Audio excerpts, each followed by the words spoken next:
भाई लोग नमस्कार। जी हाँ दोस्तों, प्रमोद प्रेमी यादव जी का फैन होंगे तो हो जाइए तैयार, क्योंकि आप लोग के लिए प्रमोद प्रेमी यादव जी बहुत ब्लास्ट लेवल का सॉन्ग लेके आ रहे हैं। तो कौन से चैनल से रिलीज होगा तो वीडियो को लास्ट तक देख लिया। चलिए वीडियो को शुरू कर लेते हैं और जान लेते हैं गाने के बारे में। जी हाँ दोस्तों, आप लोगों को बता दूँ प्रमोद प्रेमी यादव जी का 60 म्यूजिक से बहुत जल्द बड़ा धमाका सॉन्ग आप लोग के बीच में आने वाला है। तो जी हाँ दोस्तों, बता दो सुनने में आ रहा है लुंगी के ऊपर कोई सॉन्ग बन रहा है। जी हाँ दोस्तों, अभी तक तो खुलासा नहीं किया गया। जैसे ही फाइनल पोस्टर निकल के आता है तो आप लोग को न्यूज़ के माध्यम से जानकारी दे दीजिएगा। तो भाई लोग आप लोग तैयार रहिए। आज प्रमोद प्रेमी यादव जी का कोई भी अपडेट नहीं आया। फाइनली एक सॉन्ग सुबह में रिलीज हुआ है, उसी सॉन्ग को आप लोग जाकर सुनिए।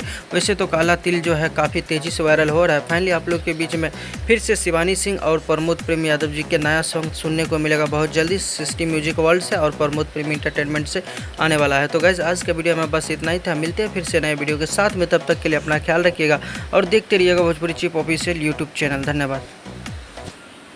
Yes.